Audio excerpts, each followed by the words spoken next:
Então, então, vamos dar continuidade ao, ao papo que a gente teve no nosso encontro passado. Para quem não teve, não tem problema, a gente vai, enfim, dar continuidade, mas também abordar outros assuntos de maneira mais. A gente vai desenvolver mais um pouco algumas coisas, vamos abordar assuntos que não foram abordados. É, Como eu falei, isso aqui é uma conversa, não é uma exposição minha. Eu fiz até uma exposição na vez passada, mas isso já aconteceu. A ideia é que a gente converse sobre o livro. Acho que as pessoas estavam interessadas em ler, tiveram mais um tempo para conseguir ler o que foi possível. E, enfim, a conversa é sobre o livro, né? Sobre todos esses aspectos que o Evandro aborda. Primeiro, em relação a essa virada vegetal, né? Esse pensamento recente que vem de diversas áreas, muito especialmente da biologia, da botânica, e uma filosofia associada a esse terreno. Enfim, por exemplo, da botânica você tem uma figura como Stefano Mancuso, o, você tem o Anthony Trevavas, né? Você tem o francês Jean-Marie Pelt. Você tem um pessoal assim mais, né, mais da filosofia, que procura fazer uma espécie de uma nova ontologia dos vegetais, como Michael Marder e o Emanuele Coccia, que foi traduzido aqui no Brasil e esteve na Flip de 2021, a Flip que o Evandro também esteve, né? Falando justamente sobre essa virada vegetal. E tem pensadores que são mais afins ao Evandro, né? O Derrida, certamente, Deleuze-Guattari, de Mil Platôs, Isabelle Stenger, né? Da filosofia da ciência, toda esse, essa teoria do antropoceno, né? De Gaia, Dana Haraway, que faz essa relação entre biologia e, né, essa questão do ciborgue, enfim, essas coisas todas. Ele Uhum. fala sobre ela mais para o final do livro. Isso, meu Deus do céu. Acorda, pelo amor de Deus. Cai fora. Não é você. Não é você. É, Só ouvi. e, e ele aborda assim, nos capítulos sobre literatura, tem dois autores que são fundamentais, porque tem um capítulo só para cada um deles, né? O, o Caeiro, né? Roberto Caeiro, do Fernando Pessoa, o heterônimo do Fernando Pessoa. A Clarice Lispector tem um capítulo longo sobre ela, acho que até o maior capítulo do livro. É, Tem um que não é literatura, mas é um artista muito específico, né, que é o Franz Kreisberg. É um capítulo bem curto sobre ele, mas somente dedicado a ele. E tem um capítulo final em que ele aborda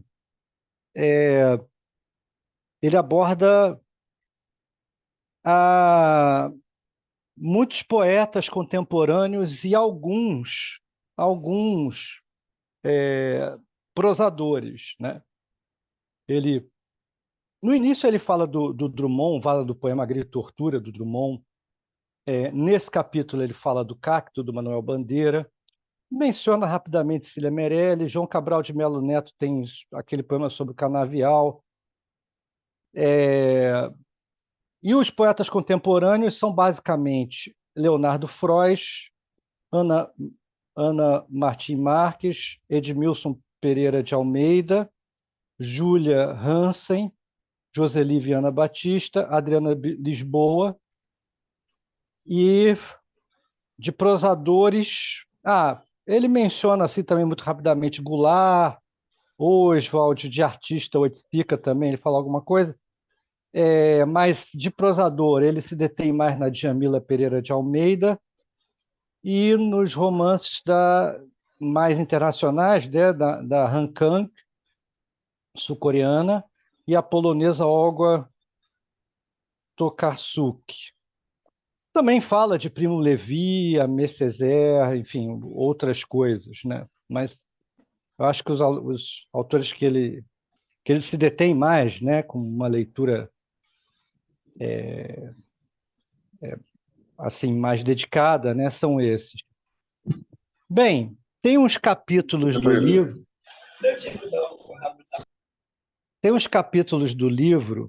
que são mais gerais, né? Para começar a introdução, para quem começou a ler e conseguiu pegar a introdução, né? Ele explica que ele está inserido em alguma medida nessa virada vegetal, que procura fazer uma crítica do humanismo tradicional, né? No final ele propõe uma espécie de outro humanismo, ou um novo humanismo, mas que é o humanismo inumano, é o humanismo que ele chama outro, o humanismo dos outros, né?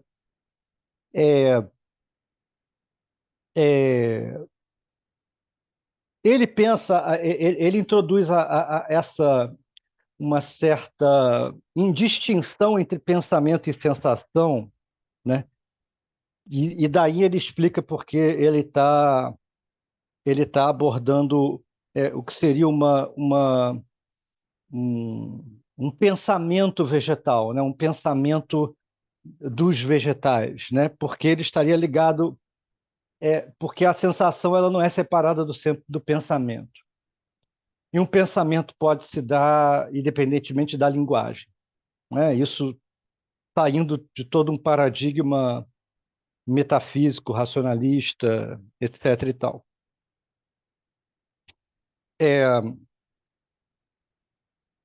E aí, assim, ele tem uns capítulos que são capítulos em que ele aborda algumas questões filosóficas. Então, no capítulo 2, por exemplo, você tem toda uma leitura do Aristóteles, como Aristóteles ele ainda vê nos vegetais alma, né, psique, e o Heidegger, assim, o pensamento heideggeriano ele caracteriza os vegetais como faltos de mundo, né, sem mundo, ausência de mundo, e só os seres humanos, o Dasein seria capaz de se abrir ao mundo e ter acesso ao ser, né? Enfim, só o homem ele teria a possibilidade é, de uma abertura constitutiva, né, do ser. E o animal quase nada, né? E aí ele compara Aristóteles e Heidegger e mostra como Aristóteles, dentro dessa perspectiva, estaria na frente do Heidegger, né? Porque dá mais dignidade aos vegetais do que ao próprio Heidegger, né? No capítulo, isso é o próprio capítulo 1, né? 1, 2. Quando chega no capítulo 2, ele fala mais da violência extrativista,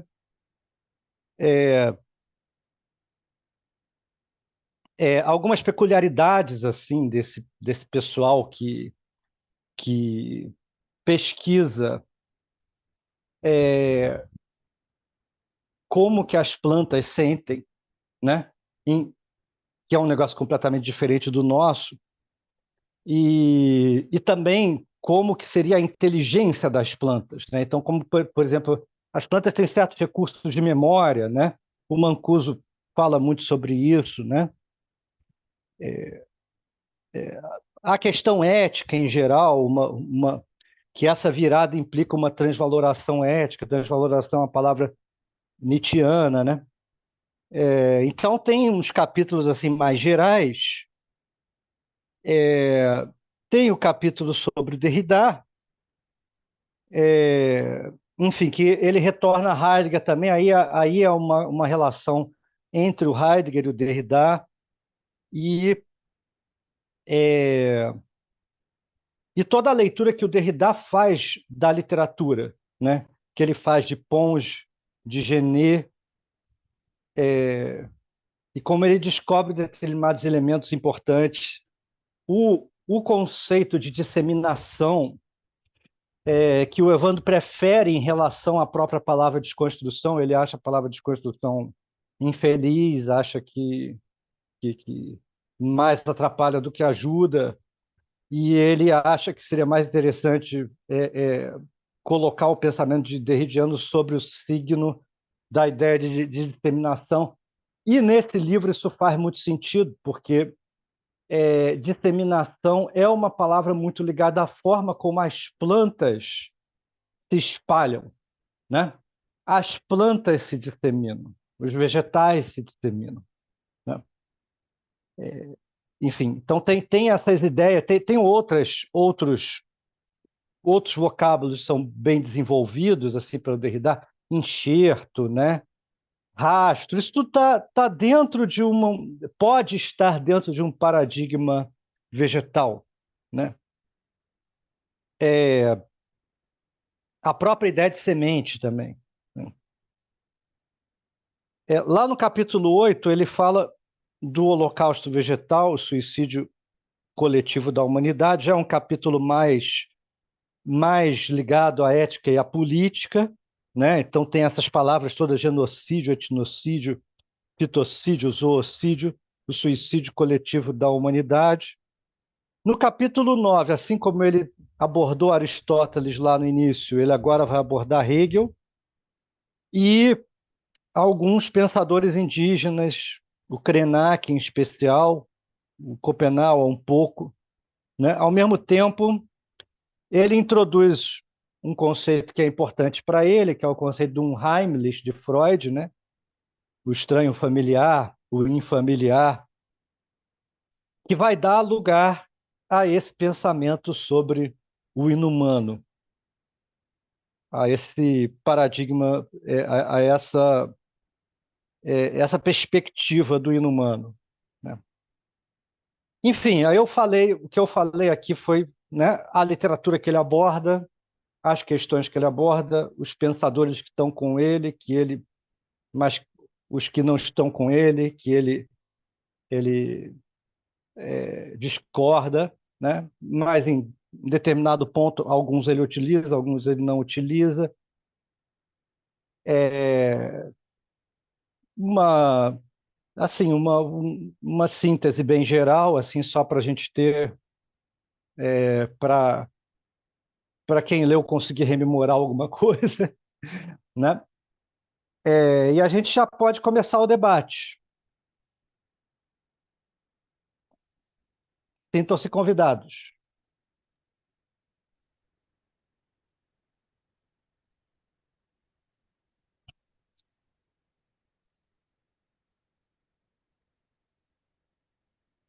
Pessoal, fiquem à vontade para fazer as perguntas ou utilizar o chat para poder escrever as perguntas, tá bom? Pergunta, comentário, né? É, reflexão sobre alguma coisa do livro.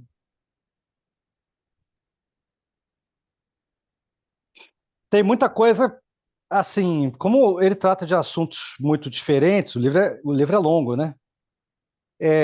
Tem coisas que alguém aqui vai saber mais e vai poder falar melhor, né? Alguém aqui sabe de botânica? Ótimo, né? Alguém aqui sabe de biologia, ecologia? Quem conhece mais Fernando Pessoa, quem conhece mais Clarice, quem conhece mais esses poetas contemporâneos?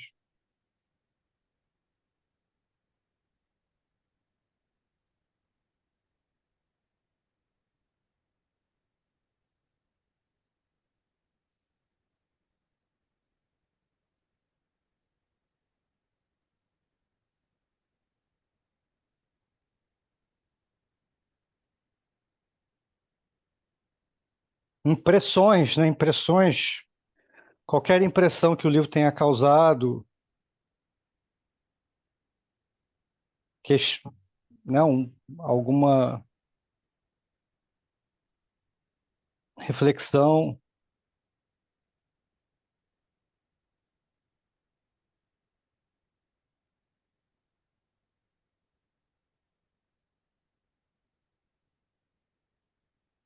O William diz aqui, boa tarde. Acho importante que essa virada vegetal no pensamento filosófico e na literatura, como trazida por Evandro, traz uma grande repercussão no conceito de representação de personagem da ficção e até do conceito de biografia e biografema.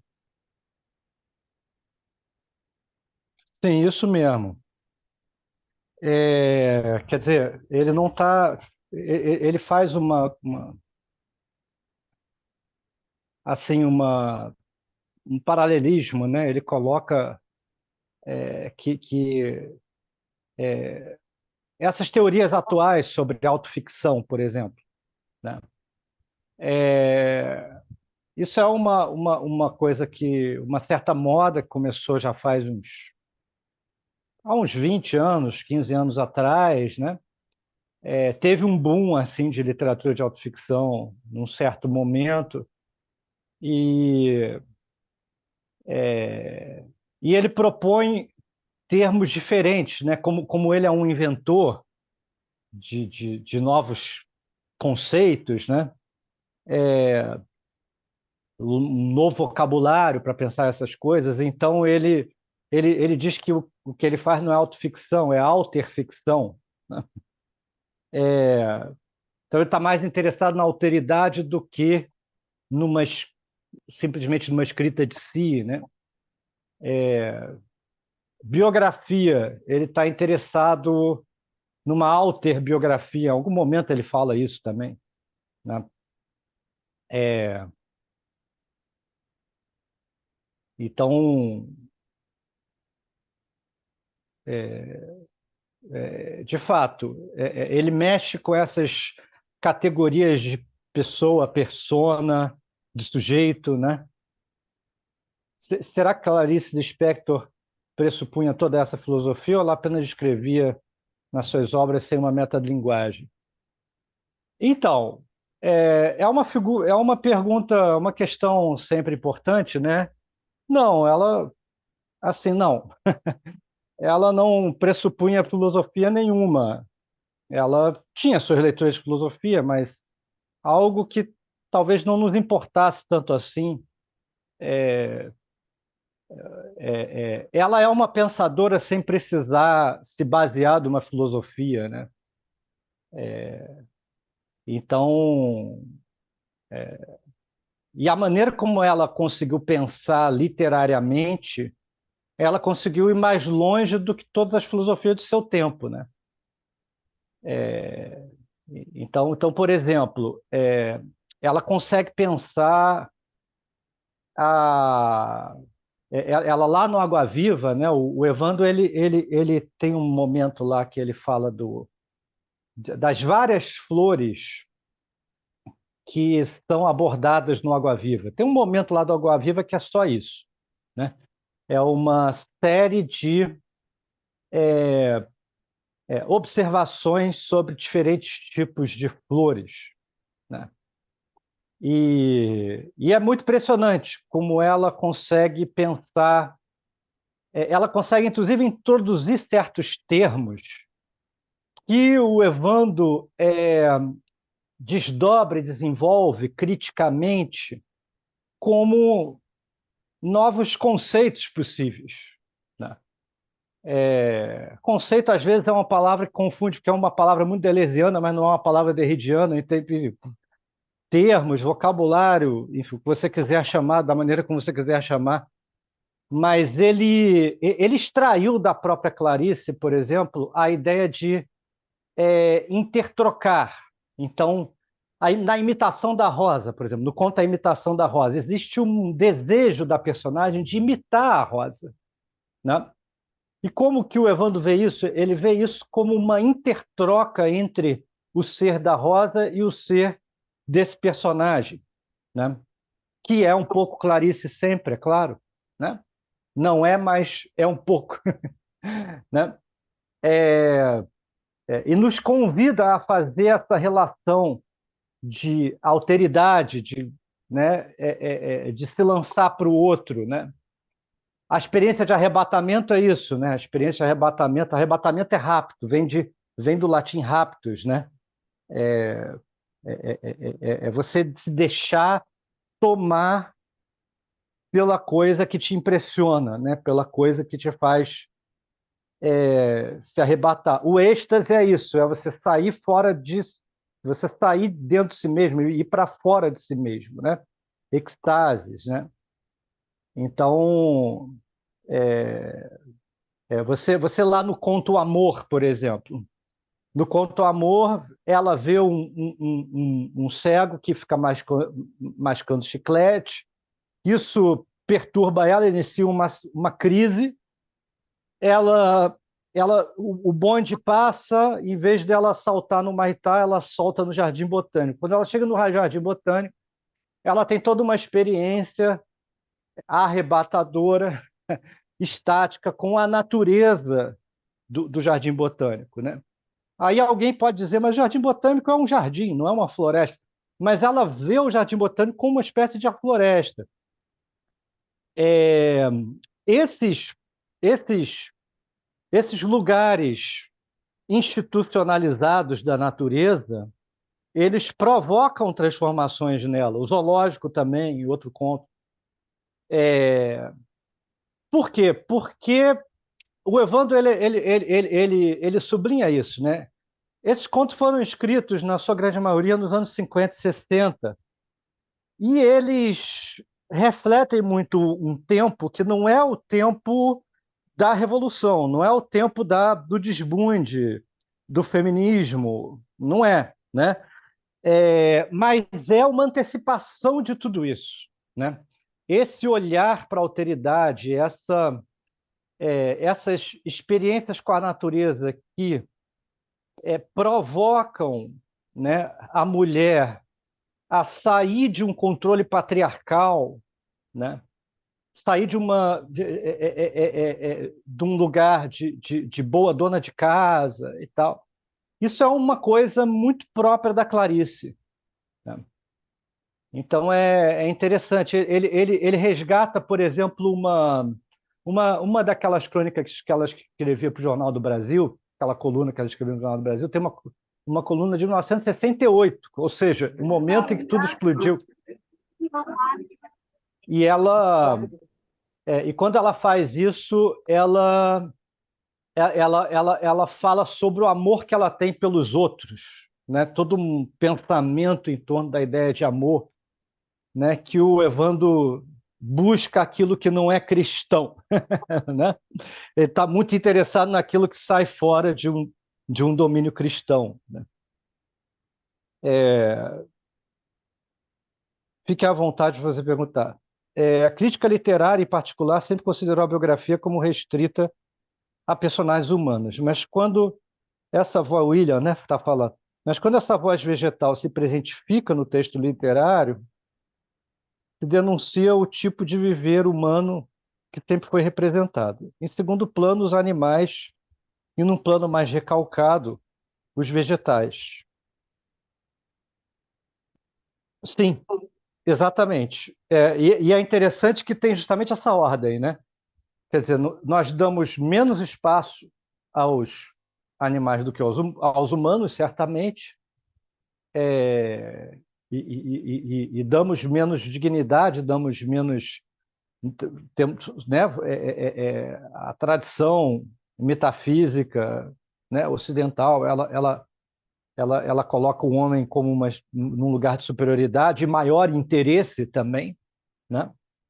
E os vegetais estão ainda no plano mais inferior ainda, porque os animais a gente ainda consegue entender um pouco melhor, porque eles se movimentam como a gente, porque eles têm órgãos ou equivalentes aos nossos ou parecidos com os nossos, né? Inclusive a própria estrutura corpórea, né?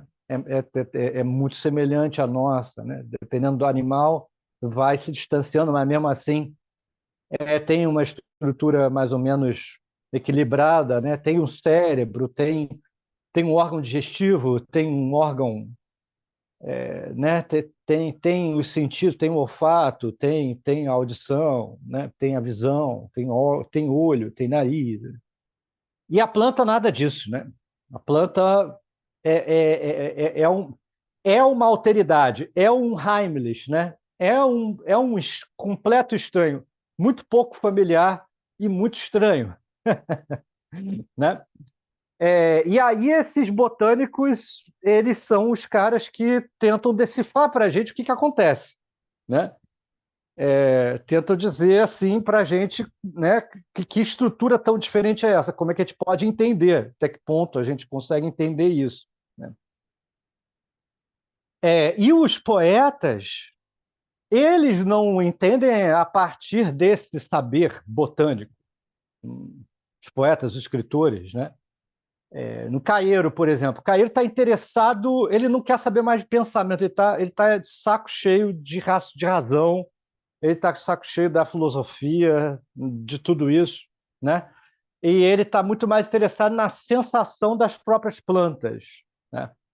E ele chega um momento lá, que são aqueles momentos felizes em que o livro ele encontra perfeitamente o seu trecho literário, né, que é perfeitamente condizente com toda a tese do livro, né?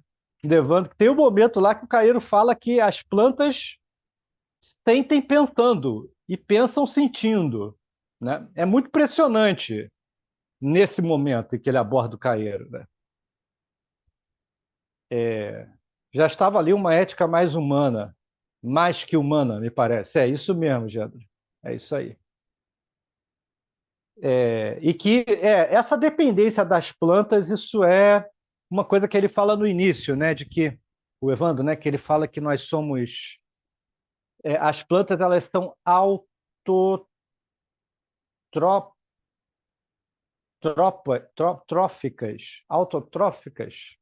e nós somos heterotróficos. Uma coisa assim. Esqueci o termo agora exatamente. Se eu tentar achar que eu vou acabar, eu acho que eu conseguiria achar, mas eu não sei. Não sei se eu vou conseguir agora achar isso não. Deixa eu ver aqui. Não, não, não vou. Não vou conseguir.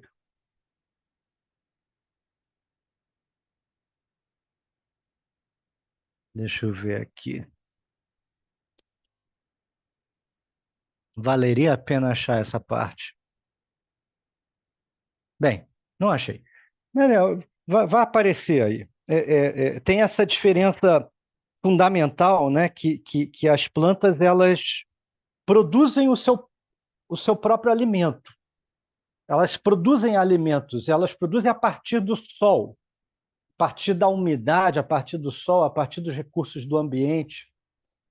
E nós dependemos dela porque nós nos alimentamos delas. Os animais, eles dependem dos vegetais.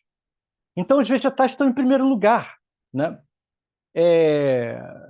Não só na cadeia, né? Mas é claro que tem muito mais vegetal do que animal, né? Em termos de massa biológica, tem, sei lá, também tem uma porcentagem lá, uma porcentagem do tipo, sei lá, 90% 80%, sei lá, é vegetal, entendeu? E 10% é animal e o resto são outras coisas, né? A gente depende para respirar, então nessa na vez passada eu falei um pouco do Kotia, né? Que ele tem todo esse pensamento da relação entre os seres viventes e a atmosfera, que a atmosfera é uma espécie de grande oceano para a gente. Então, ela só existe por causa dessa habilidade da clorofila, né, de produzir o oxigênio. Então, nós somos totalmente dependentes dos vegetais, né? É muito impressionante isso, né? Quer dizer, é, do ponto de vista, né, saindo de um ponto de vista hierárquico, de uma superioridade racional dos homens em relação aos animais e às plantas, saindo desse lugar, todas essas coisas elas tomam uma dimensão completamente inusitada, né? Quer dizer, a gente tem condições agora de apreciar melhor o valor do que as plantas fazem pela terra, como a terra existe, né? Colocando elas como sujeitos, né? Não somente colocando elas como, sei lá, parte da paisagem. Elas são sujeitos, né? Então elas fizeram isso, elas fazem isso, né? E, e o quanto nós dependemos delas, né? Quer dizer, o quanto elas fazem pela terra e o quanto elas fazem por nós, né? É interessante isso.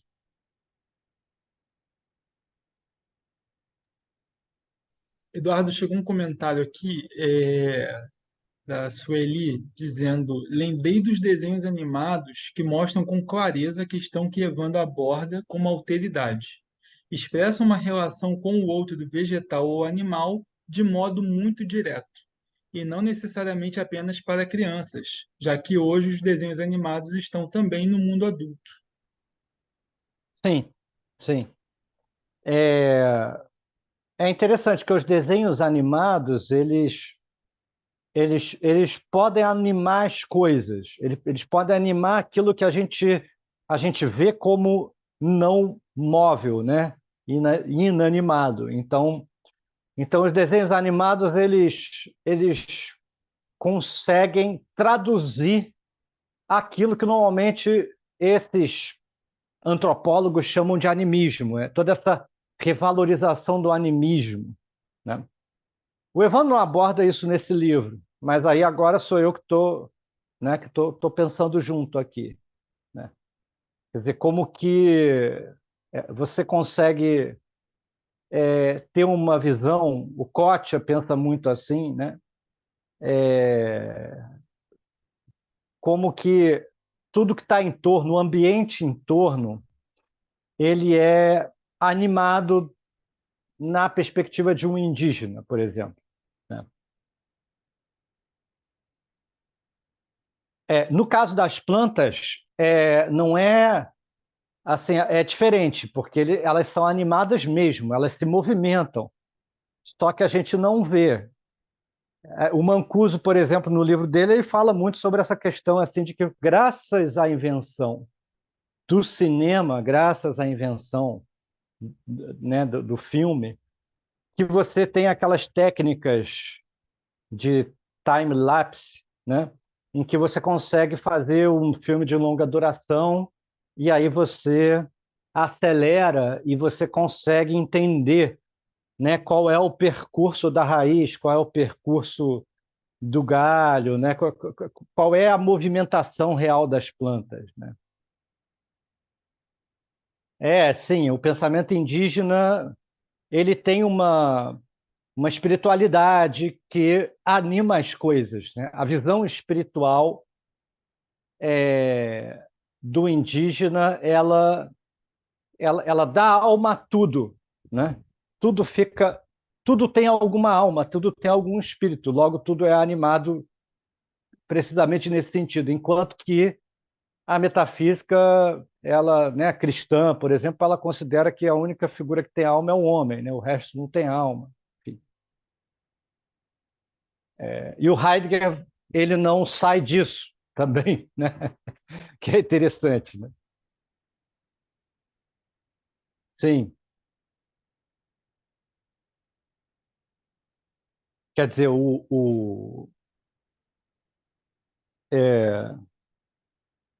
nesse capítulo da Clarice, é interessante, porque tem diversos contos, né? Diferentes contos. Um conto, por exemplo, é uma menina que fica apaixonada por uma flor, por uma rosa, e busca e quer roubar a rosa. Tem uma coisa assim meio uma ideia do uma ideia do roubo da rosa e que está ligado ao despertar da sexualidade do adolescente, né? Tem um outro conto que é uma dona de casa que é, tem um problema mental, tem um problema patológico. O médico diz para ela tentar se tranquilizar, para ela não ficar muito impressionada com as coisas, para ela não se descontrolar demais. E aí ela vê um buquê de flores e aquilo desperta nela, digamos, né, o que normalmente as pessoas chamam o gatilho, né, por um certo delírio, entendeu? E o Evandro ele interpreta no sentido de que aquilo é uma forma de sair de, um- de uma prisão domiciliar. Ele emprega esses termos. A prisão domiciliar da mulher numa casa patriarcal, né? Enfim, o conto Amor acho que é o mais impressionante de todos, né? Em que ela está no meio lá do Jardim Botânico e tudo é selvagem, né? Tudo é úmido, tem néctares, tem seivas e né? O banco está todo roxo, roxo de sei lá, de frutas que caem, né? E aquilo também desperta uma espécie de uma selvageria recalcada, né? Da mulher, né?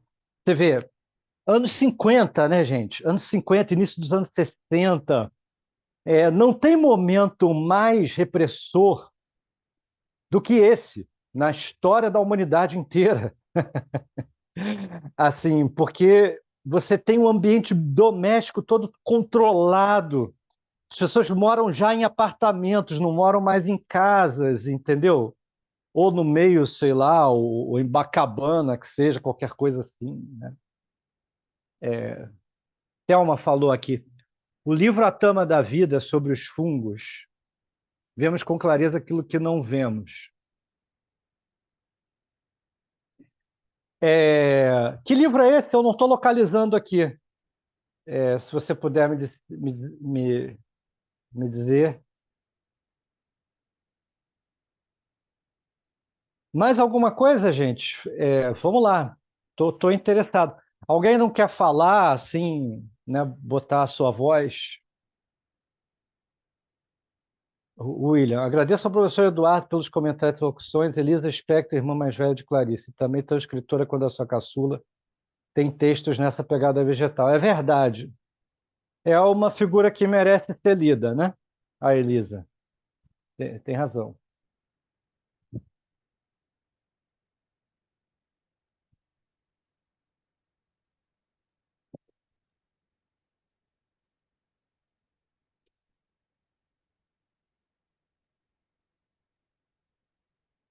Se alguém quiser usar a voz, seria ótimo.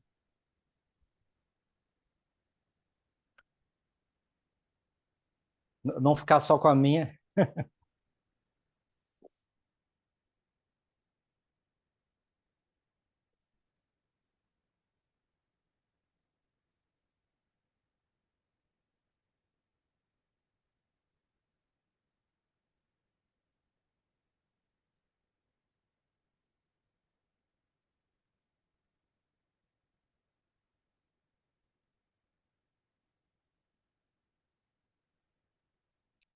tem toda essa dimensão. Vamos um pouquinho para essa dimensão assim ética, né? Ah, tá, certo, certo. Interessante. Essa questão dos fungos, é, a Anna Tsing também aborda, né? Ela é muito interessante, essa dimensão dos fungos, né? Porque não, é uma coisa que o Evandro não aborda muito no livro, mas é fundamental, né? Não é só, digamos, os vegetais como ao último nível, ainda tem os fungos, né? Tem mais coisa, né? E tem a relação dos fungos com as raízes, né?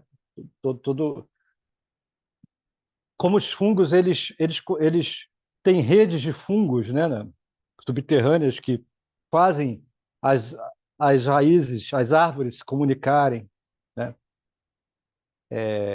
Há muita distância, né, numa distância enorme, né?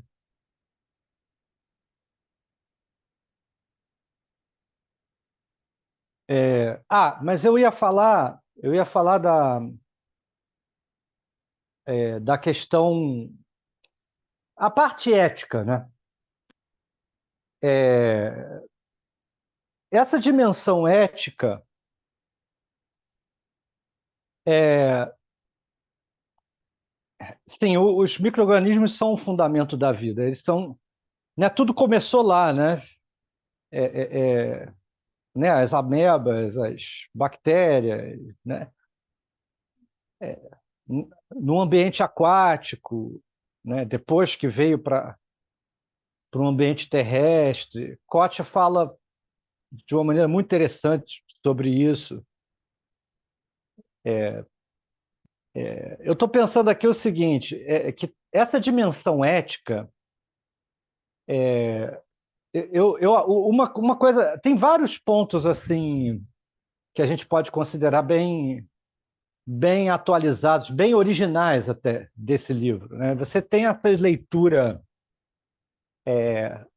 muito singular dos vegetais na literatura, né?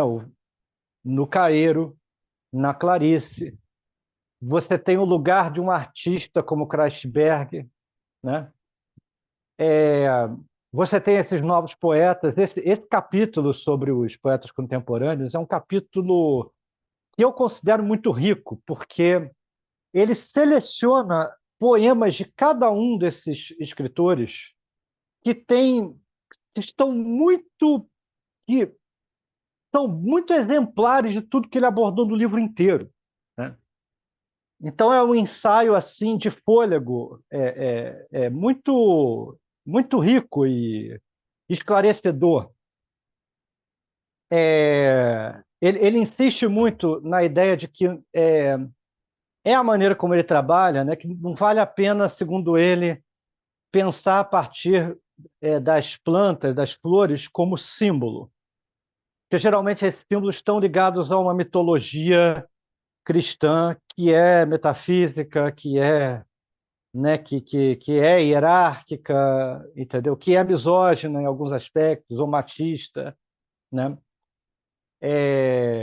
E aí ele consegue extrair os poemas desses novos autores que procuram olhar para as plantas, para as flores, para as plantas, sem essa carga simbólica, né? Digamos, no que ela tem de mais problemático, né?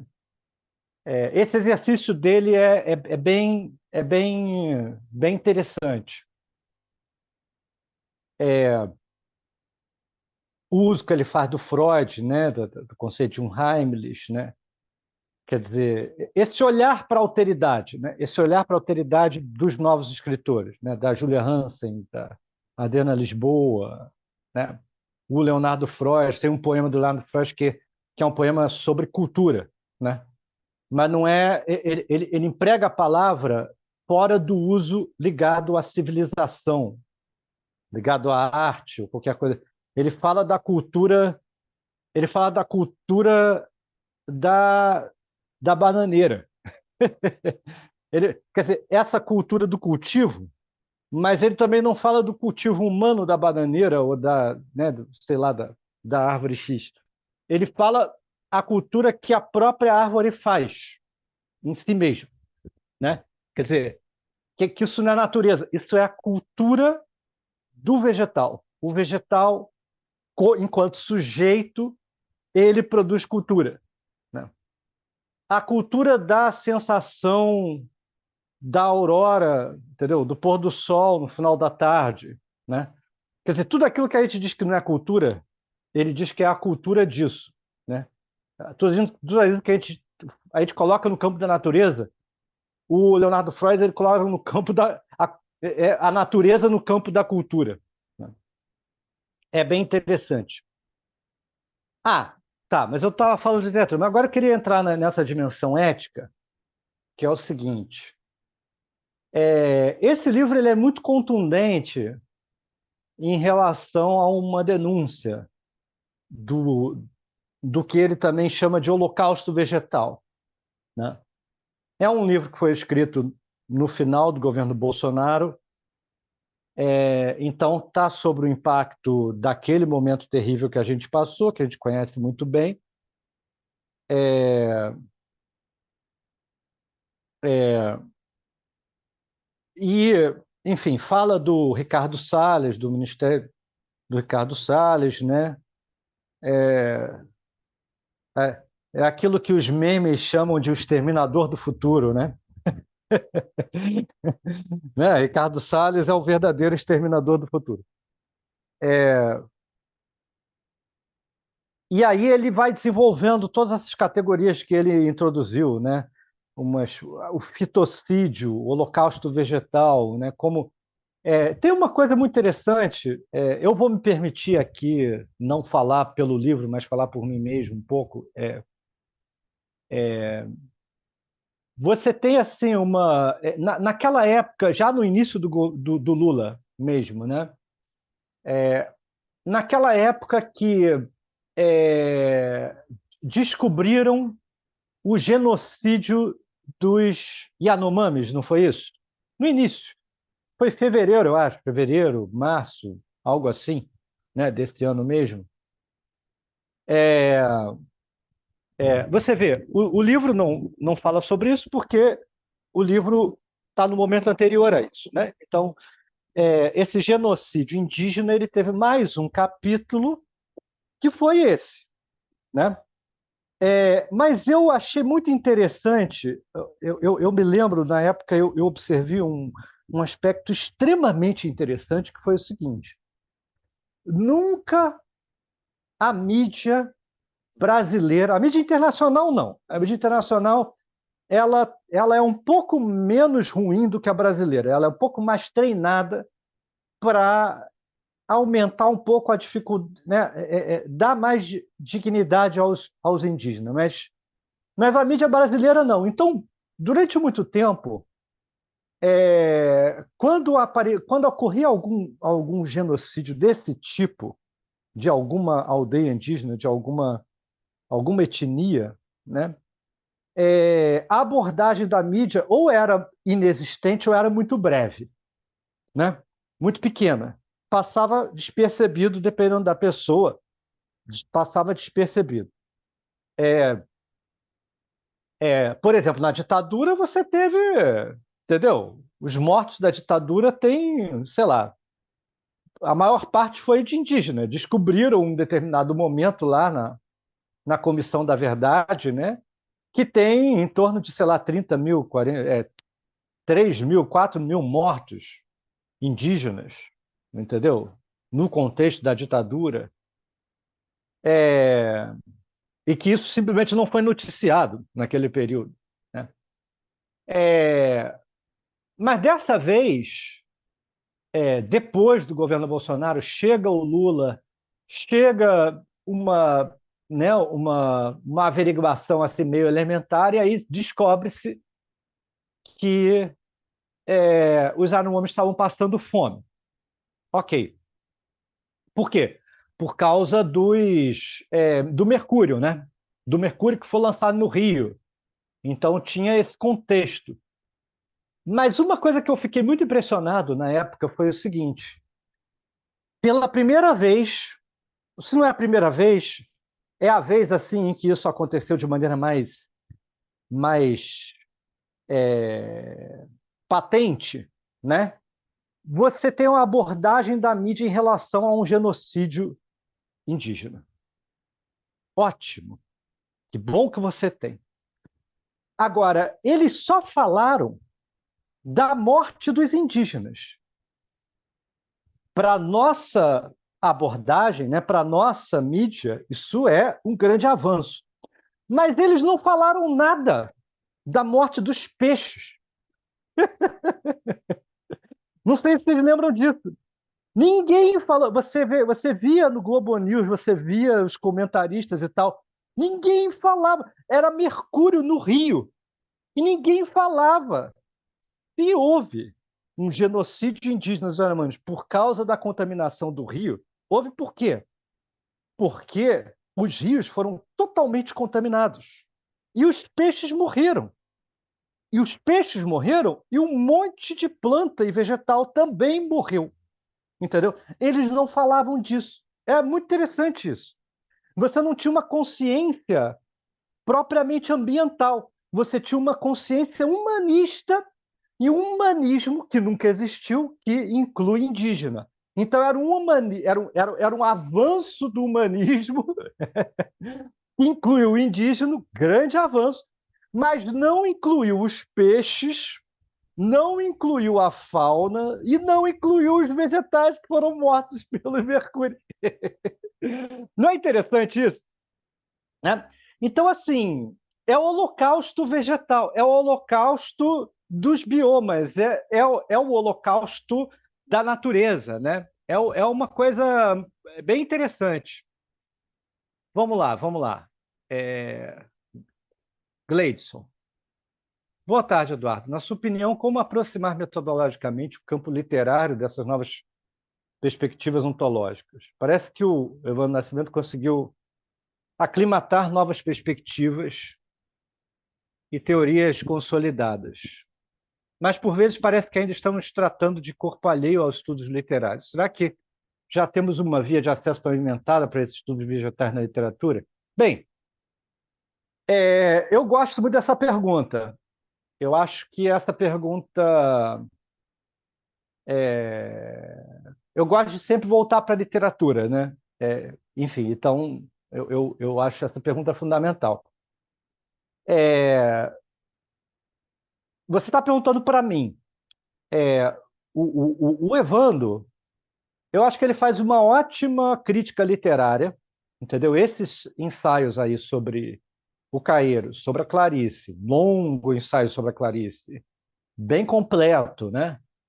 E esse capítulo sobre os novos escritores, para mim, eu acho assim uma leitura primorosa, né? Então, é um valor ético e estético da literatura. Não perde o estético por causa do ético, digamos assim. Tem gente que perde, tem gente que faz de uma maneira que perca, né? Eu acho que não é o caso dele. Mas ele prioriza muito questões éticas, isso é verdade, né? E a questão é como você entra nessas questões éticas, enriquecendo o potencial ético, o potencial estético, propriamente dito, da literatura, né? Isso é uma questão, eu acho essa questão importante, é uma questão importante para mim, né? É, é, o Evandro não gosta da palavra ontologia, não gosta da abordagem ontológica, né? É coisa dele. Então, ele não gosta, digamos, da ontologia do Kotia, ele não gosta dessas perspectivas, não gosta, não é só do Heidegger que ele não gosta, ele também não gosta do Kotia nesse sentido. Mas, enfim, falando em termos genéricos, eu entendo o que você está dizendo, né? Se tem uma via de acesso pavimentada, tem. Os Estados Unidos ele desenvolveu toda uma área, né, de estudo literário, ecocriticism, né? Ecocriticism, ecocrítica. E tem muitos nomes e tem vários livros, né? Tem um livro da Routledge que se chama exatamente, o nome é esse, Ecocriticism, eu esqueci o nome agora do autor, acho que é Gary Garrett, uma coisa assim, que já dá uma visão assim panorâmica entendeu? Desse campo, né? Geralmente, como isso é americano, inglês americano, a literatura que mais se beneficiou com isso, né, com esses avanços, digamos, foi a literatura de língua inglesa. Então você tem muita análise de Wordsworth, de Coleridge, entendeu? Wordsworth tem toda uma poética da natureza, o romantismo da natureza, né? Emerson, entendeu? Esse pessoal todo, Walt Whitman, né? Então, assim, tem muita leitura desse pessoal nessa direção, né? E as outras línguas, menos, né? Mas, assim, geralmente quem dá o passo inicial dessas coisas assim, é a universidade americana, né? O Evandro não fala sobre isso no livro dele, não fala sobre essa escola, digamos assim, né? Ele não está muito interessado nesses debates muito específicos, assim, de escola, né, de novas tendências da crítica, não é muito a dele isso, né? Mas ele, ao mesmo tempo, quando ele fala de Clarice, ele diz, a crítica literária de Clarice não falou sobre as plantas em Clarice. Não falou. Eu estou aqui para falar. Isso ele faz, né? Isso ele faz. A Thelma falou aqui, né? Gladstone crê que essa aproximação é fundamental para a literatura. Me parece que ontologicamente também precisamos saber sobre o que nos torna humanos. Afinal, quem somos? Se a literatura é nosso espaço de ficção, de criação, é preciso criar esse humano. E hoje é preciso saber dessa relação com a natureza. A utilizamos e a destruímos. E agora? Pois no final do livro, quando o Evandro fala, ele propõe uma ideia de um novo humanismo, um humanismo do inumano, né? É justamente nessa direção, é uma certa reconstrução do humano, né? É uma reconstrução do humano nos destroços, nas ruínas das suas pretensões passadas, que descobrimos serem completamente equivocadas, né?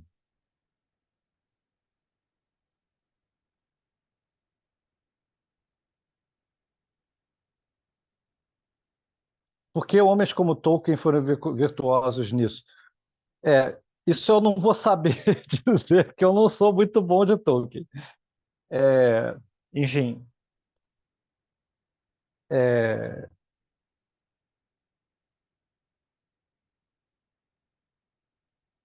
quer dizer, é, deixa eu pensar aqui.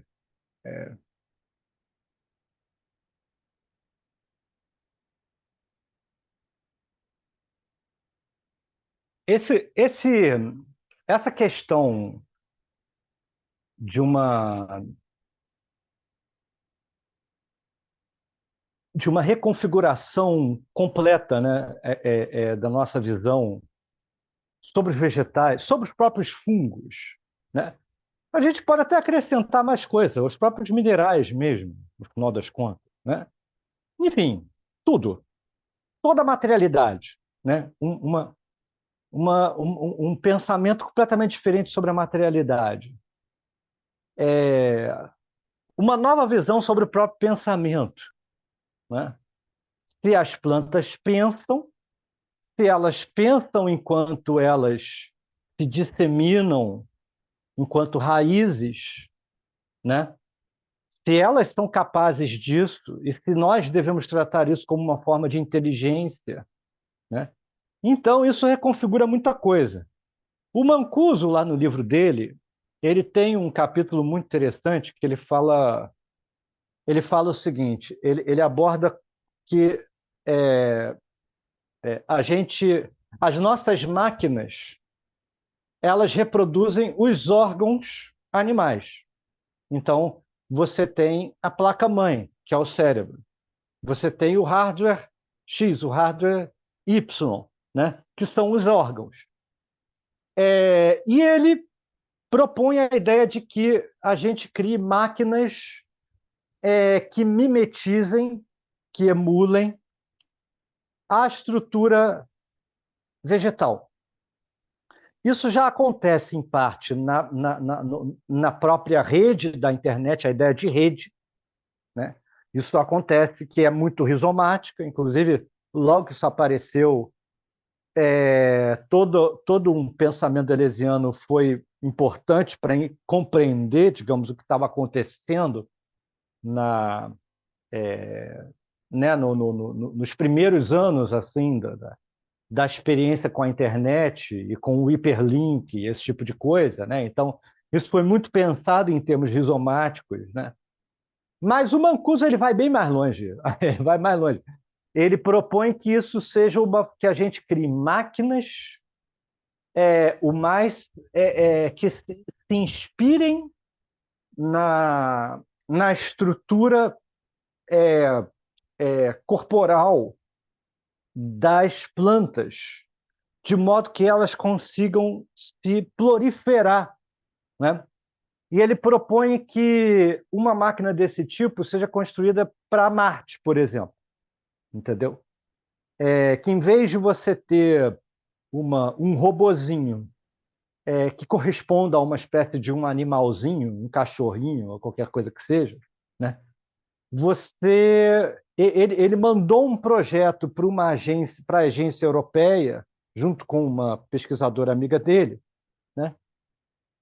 Ele mandou um projeto de uma máquina que ela consiga se desmembrar e se reproduzir, entendeu? Conseguindo enviar informações para uma rede central e tal da nave, né?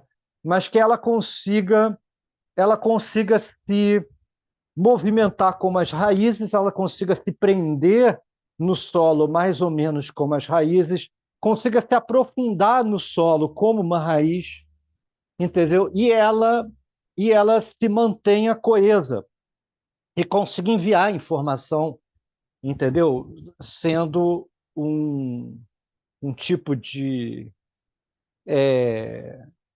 ser disseminante, né? Eles chamam isso de séstil, né? Enfim, é uma ideia bastante. Isso tá sendo estudado. Isso vai acontecer. Fiquem tranquilos que isso vai acontecer. Máquinas feitas a partir da estrutura das plantas, das árvores, não máquinas feitas a partir de uma estrutura animal, né?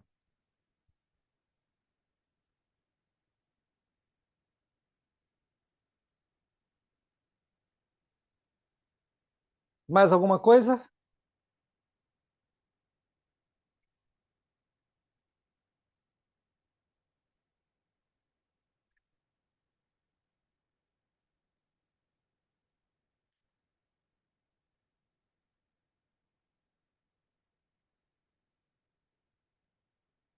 Bem, acho que a gente já teve um papo legal aqui. A gente pode ficar por aqui, então. E agora falta falar algumas coisas importantes.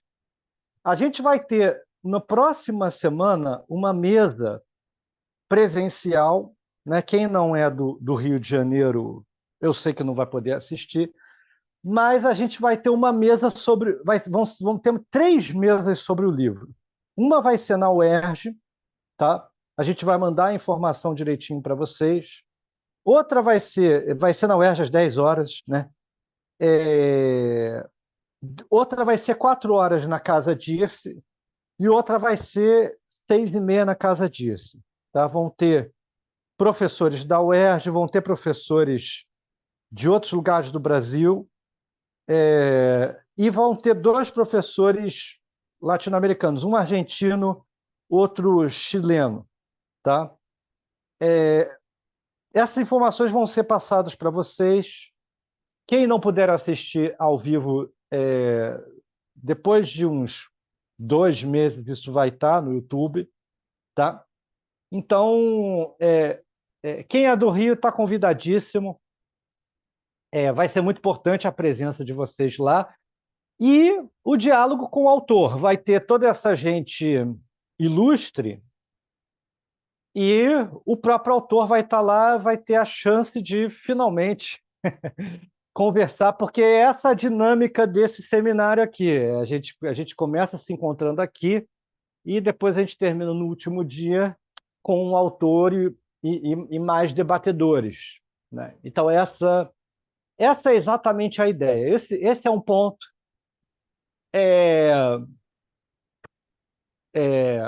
O outro ponto é que eu posso falar um pouco de mim também, por que não? Eu tenho toda uma pesquisa que não tem a ver assim diretamente com o que o Evandro faz, e temos nossas diferenças, né? Eu vou pelo caminho de uma pesquisa da ideia, né, do conceito atual, como que a gente pensa a ideia de encantamento e desencantamento do mundo, né? Como que você vê essa oposição dentro desse debate que está acontecendo, tá? Então, enfim, eu tenho toda muitos livros e artigos publicados sobre isso. Eu posso até, deixa eu ver aqui, eu posso dar o link da minha homepage, se vocês estiverem interessados.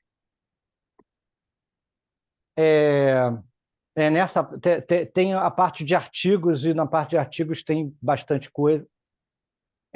Eu lido mais com uma discussão que se coloca entre literatura e novas tecnologias, então eu penso também muito essa questão digital, propriamente dita, né? Também tenho uma parte do meu trabalho que eu falo muito sobre a relação entre literaturas, espiritualidades e religião, toda essa questão do xamanismo, enfim, que faz parte desse paradigma do encantamento. E, é, e a gente vai trabalhar isso provavelmente ano que vem também na Casa Dirce. Se não for Casa Dirce, vai ser outro lugar, mas a gente vai trabalhar e vocês fiquem atentos, fiquem em contato, porque se estiverem interessados, a gente, né, a gente se encontra em mais um curso. Acho que é isso. Enfim, qualquer coisa, qualquer dúvida, qualquer informação que quiserem me dar, eu estou à disposição. E, bem, muito obrigado pela presença de vocês aqui, né? Foi muito importante para a gente. Tá? É contigo, Nicolas.